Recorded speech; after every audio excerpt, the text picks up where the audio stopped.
So, you just moved to Chattanooga, you open your mail, and bam, you realize you have absolutely no idea how to pay for the water you literally just used. Trust me, you are definitely not alone.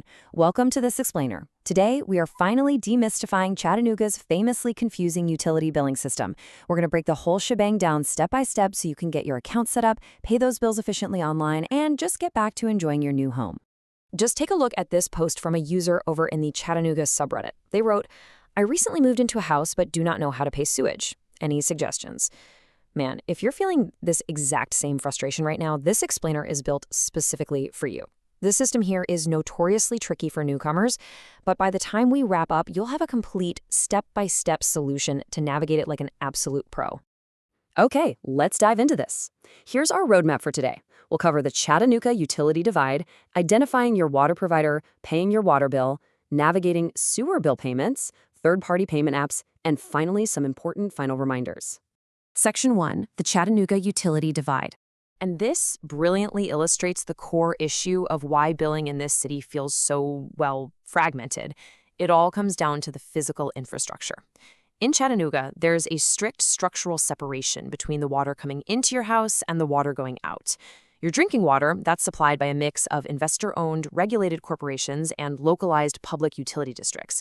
But your wastewater, the sewer service, that is managed completely separately by city and county government agencies. So you literally have two different systems, which means, yep, you guessed it, you have two different bills. Section 2. Identifying your water provider. Before you can even think about paying a bill, you have to know who is actually pumping the water to your physical address. Based on municipal data, there are three primary drinking water providers around here. First up is Tennessee American Water. They're the largest regulated investor-owned water utility in the state, and they cover the majority of Chattanooga proper. Second, we've got the Eastside Utility District, which serves over 26,000 customers out in eastern Hamilton and Bradley counties. And third is the Hickson Utility District, which provides localized service. Basically, your specific physical street address determines which of these three you're going to use. Section 3. Paying your water bill. All right, now that you know who your provider is, let's look at the exact actionable steps you need to set up an online account. If you're in Chattanooga proper, you likely have Tennessee American Water. For absolute beginners, here's the play. Step 1, wait for your paper bill and locate your 16-digit account number. Step 2, head over to their My Water portal at login.amwater.com to register. And what's really great here is their digital payment setup. They now let you pay using Apple Pay, Google Pay, Venmo, PayPal alongside your standard e-checks and credit cards. It's super robust. Let's move over to Eastside Utility District and see how this builds, because their system is totally different. For Eastside, you need to grab that account number, but you only note the first 8 digits. Actually, you literally just ignore any characters after the second dash.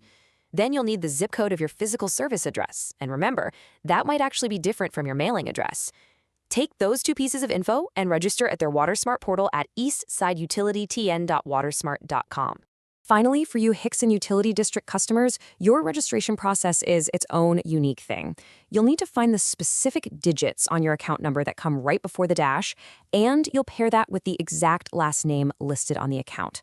With those two things ready to go, you can log into their Invoice Cloud portal by visiting hicksonyutility.com. So nobody gets left behind here. Section 4. Navigating sewer bill payments.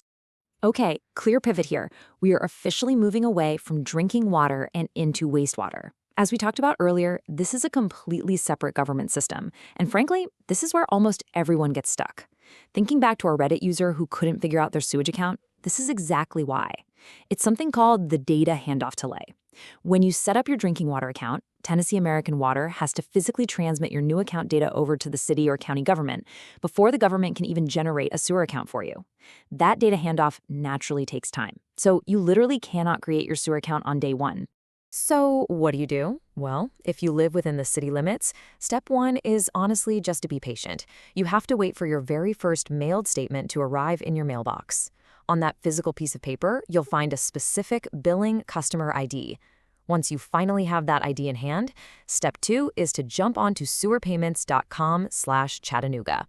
From there, you can either create a permanent online profile, or if you just want to get it over with, use your direct account number to pay as a guest.